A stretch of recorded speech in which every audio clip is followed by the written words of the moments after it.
નમસ્કાર વાલા વિદ્યાર્થી મિત્રો, કેમ છો? આજે આપણે ધોરણ 9 વિષય વિજ્ઞાન વિભાગ સી ચેપ્ટર નંબર 5 લઈને ફરીથી એકવાર આવી ગયા છે. વિડીયોને લાઇક, શેર અને સબસ્ક્રાઈબ કરવાનું ભૂલતા નહીં. બરાબર, અહીં આજે તમને અસાઇનમેન્ટ જે દ્વિતીય પરીક્ષા માટે આવ્યું છે એમાંથી આપણે આ કીધું એ પ્રમાણે તમારે વિડીયો જોવાનો છે. વિડીયોને લાઇક, શેર, સબસ્ક્રાઈબ કરવાનું ભૂલતા નહીં. અને આનું સંપૂર્ણ સોલ્યુશન જો તમારે જોઈતું હોય વિષય વિજ્ઞાનનું, તો અહીં તમને એક વાત કહી દઉં, તમને કમ્પ્લીટ સોલ્યુશન મળી જશે. પીડીએફ લેવી હોય તો તમારે અહીં ધોરણ હોય તો એક વિષયનું કમ્પ્લીટ સોલ્યુશન તમને 50 રૂપિયામાં મળશે. ધોરણ 9ની અસાઇનમેન્ટના પ્રશ્ન બેંક લેવી હોય તો તમને એક વિષયના 20 રૂપિયા અને 7 વિષયના 110 રૂપિયામાં મળી જશે. પીડીએફ મેળવવા માટે અત્યારે જ નીચે આપેલ નંબર પર મેસેજ કરો. બરાબર, અહીંયા તમને નંબર આપેલો છે તો એ નંબર પર તમારે મેસેજ કરવાનો રહેશે. આનું દરેક વિષયનું સંપૂર્ણ સોલ્યુશન આપણી યુટ્યુબ ચેનલ પર તમને મળી જશે. બરાબર, અને તમારે આની પીડીએફ ફોર્મેટમાં જોઈતું હોય તો તમે અહીંયા નંબર પર સંપર્ક કરી શકો છો. બરાબર, તો ચાલો આપણે હવે સંપૂર્ણ સોલ્યુશન જોઈ લઈએ. તો અહીં તમારે પ્રશ્ન નંબર 1 રહેવાનો છે કે નીચેના વૈજ્ઞાનિકોએ જીવ વિજ્ઞાનમાં આપેલ ફાળો તમારે અહીં જણાવો. બરાબર, તો અહીં તમારે આપેલ ફાળો જે છે એ તમારે જણાવવાનો છે. તો અહીં રોબર્ટ બ્રાઉન, બરાબર, તો આ વૈજ્ઞાનિકે વનસ્પતિ કોષમાં લાક્ષણિક ગોળાકાર કાયને કોષ કેન્દ્ર તરીકે વર્ણવ્યું હતું. આઈએમપી છે, હેતુલક્ષીમાં પૂછાય છે.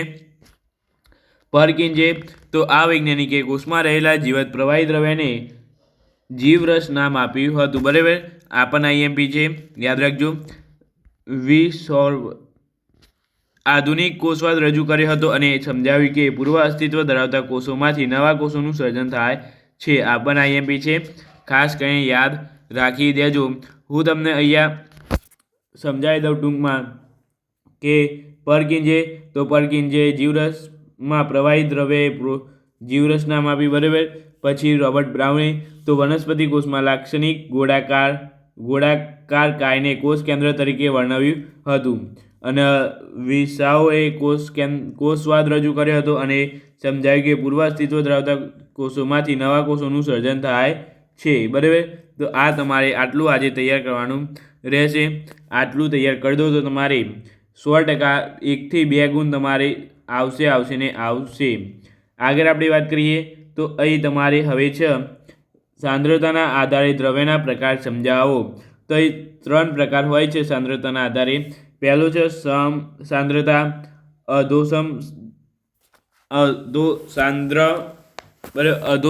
સમસાંદ્ર દ્રાવણ, અધોસાંદ્ર દ્રાવણ. બરાબર, તો અહીં તમારે જોવાનું રહેશે.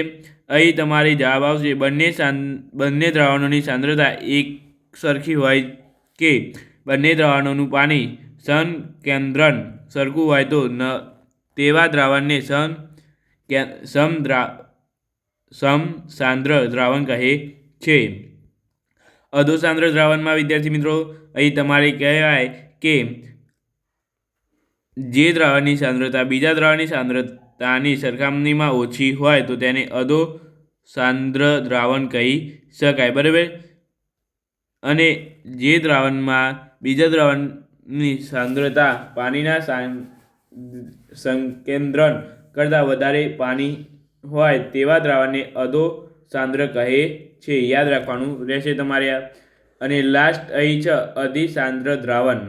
તો અહીં તમારે જવાબ આવશે કે જે દ્રાવણની સાંદ્રતા બીજા દ્રાવણની સાંદ્રતાની સરખામણીમાં વધુ હોય કે જે દ્રાવણમાં બીજા દ્રાવણની પાણીની સંકેન્દ્રણ કરતાં ઓછી હોય તેવા દ્રાવણને અધિસાંદ્ર દ્રાવણ કહેવામાં આવે છે. વિદ્યાર્થી મિત્રો યાદ રાખજો, આઈએમપી ક્વેશ્ચન છે, પૂછાતો હોય છે પરીક્ષામાં. બરાબર, તો ખાસ કરીને તૈયાર કરી દેજો.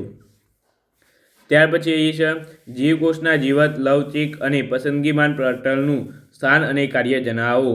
તો અહીં ઉત્તર તમારે રહેશે કોષરસ પટલનું સ્થાન. કોષરસ પટલ એ કોષરસનું સૌથી બહારનું આવરણ છે. પ્રાણી કોષમાં તે સૌથી બહારના સ્તર તરીકે ઓળખવા હોય છે, જ્યારે જીવાણુ કોષ અને વનસ્પતિ કોષમાં તે કોષ દિવાલની અંદરની તરફ આવેલું હોય છે. લાક્ષણિકતા છે કોષરસ પટલ જીવત, પાતળું અને સ્થિતિસ્થાપક અને નાજુક અને પસંદગીમાન પ્રવેશશીલ પટલ છે. બરાબર, તો આ તમારે જણાવવાનું રહેશે.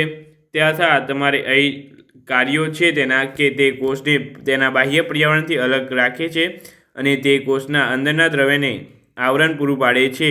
તેનું મુખ્ય કાર્ય કોષમાં પ્રવેશતા અને કોષમાંથી બહાર નીકળતા દ્રવ્યોના વિનિમયનું છે. તેમાંથી O2 અને CO2 જેવા વાયુઓ પ્રસરણ દ્વારા પસાર થાય છે. તેમાંથી પાણીના અણુઓ આશ્રુતિ દ્વારા પસાર થાય છે. બરાબર, તો આ તમને કહી દીધું. તો આ પણ જોઈ લેજો તમે.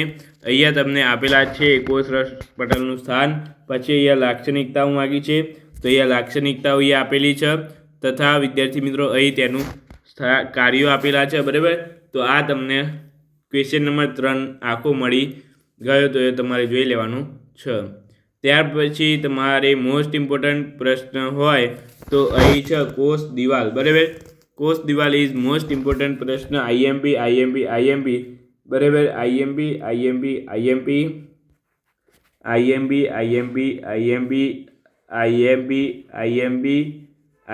બરાબર, ગમે ત્યાં પૂછાશે, ટપકશે. કોષ દિવાલ હેતુલક્ષીમાં પૂછાશે, કાં તો 2 માર્ક્સમાં, કાં તો 3 માર્ક્સમાં, કાં તો 4 માર્ક્સમાં પણ પૂછાઈ શકે. બરાબર, કોષ રસ તમને પેપરમાં જોવા મળશે 100% ગેરંટી સાથે.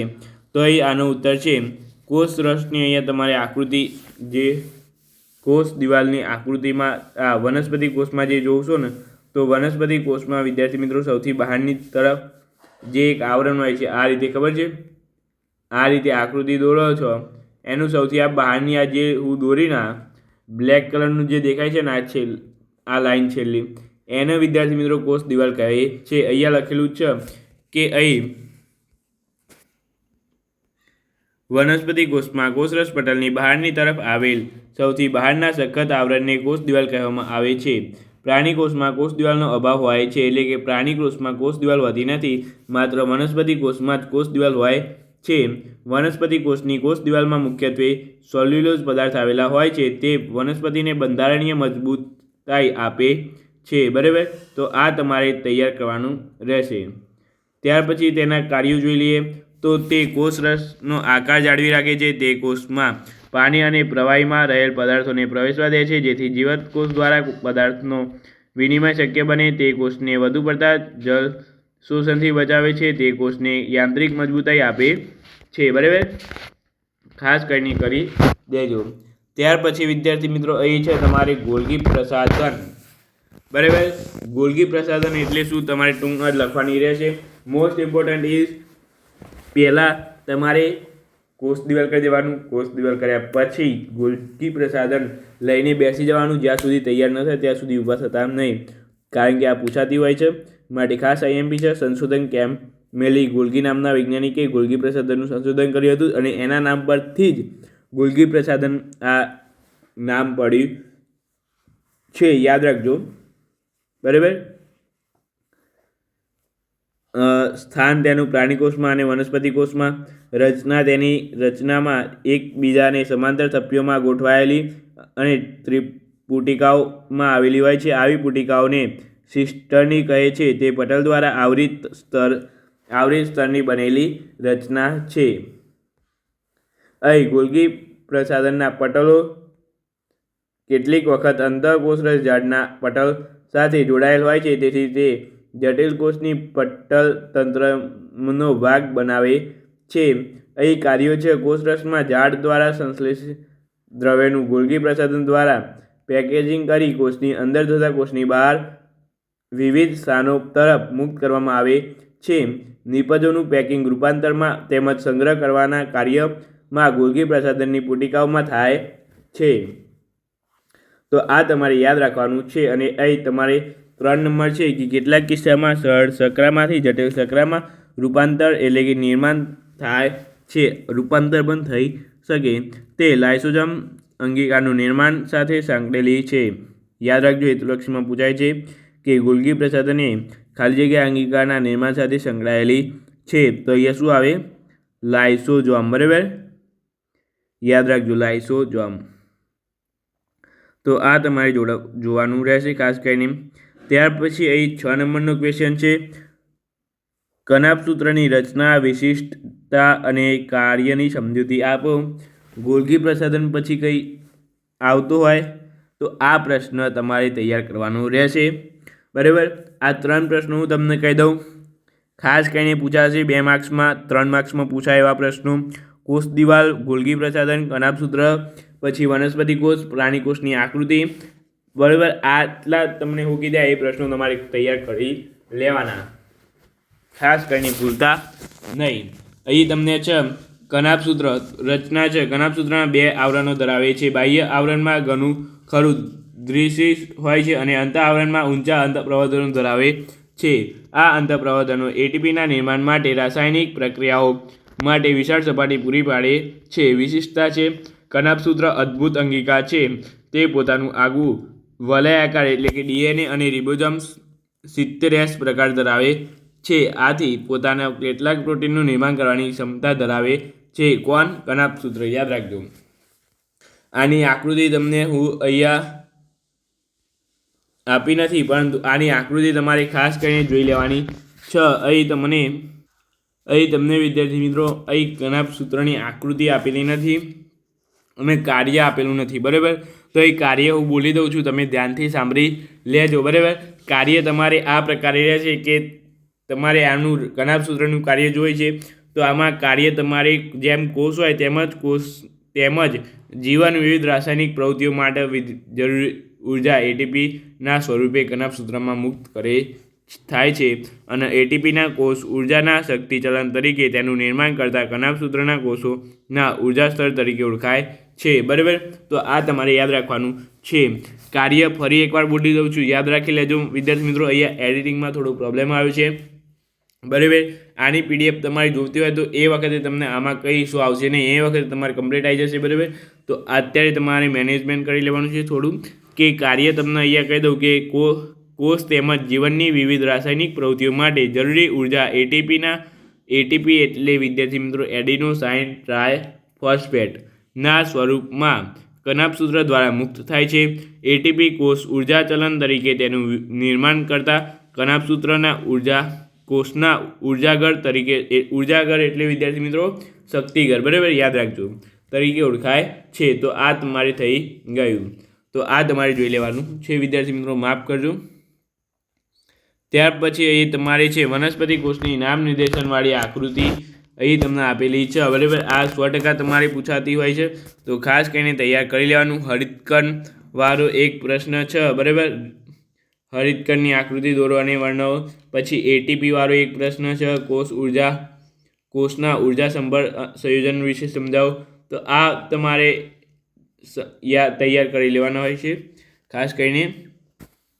અહીં તમારે 7 નંબરનો ક્વેશ્ચન અહીંયા વિદ્યાર્થી મિત્રો અહીં છે કે 8 નંબરનો ક્વેશ્ચન અહીંયા તમારે 8 નંબરનો ક્વેશ્ચન છે કે રેસ્ટોરન્ટમાં ડાઇનિંગ ટેબલ પર વેટર સાઈડની ડીશ પર મીઠા બોટલ સર્વ એટલે કે અહીં મીઠા બોટલની સર્વ કરે છે. સાઈડ પર વેટર મીઠું એટલે કે નમક ભભરાવાને બદલે ગ્રાહકની સ્લાઇડ પોતાની ડીશમાં લઈ લીધા પછી મીઠું ભભરાવાનો આગ્રહ કરે છે.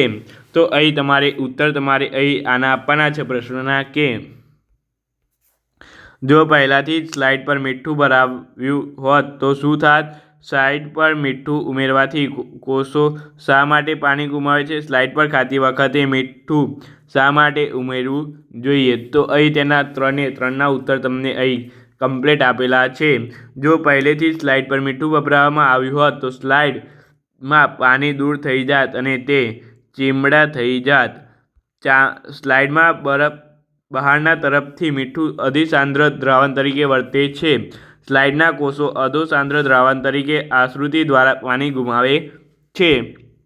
સ્લાઇડ ખાતી વખતે જ મીઠું ભભરાવતા ગુમાવતા પાણી સાથે મીઠું ઓગાળતા સ્લાઇડ સ્વાદિષ્ટ લાગે છે, બરાબર. તો આ સાથે અહીં આ વિડીયોને અહીંયા એન્ડ કરીએ છીએ. વિદ્યાર્થી મિત્રો માફ કરજો, ક્વેશ્ચન નંબર 6માં કનાભસૂત્રવાળામાં આપણે કાર્ય અને આકૃતિ તમને બતાવી શક્યા નહીં, તો એ વિદ્યાર્થી મિત્રો માફ કરી દેજો, બરાબર. તો ચાલો આપણે મળીશું આ વિડીયો સાથે. વિડીયોને લાઇક, શેર અને સબસ્ક્રાઈબ ચોક્કસપણે કરી દેજો. તો ચાલો મળીએ આ વિડીયો સાથે. Thank you so much. Video જોવા તમારો ખૂબ ખૂબ આભાર.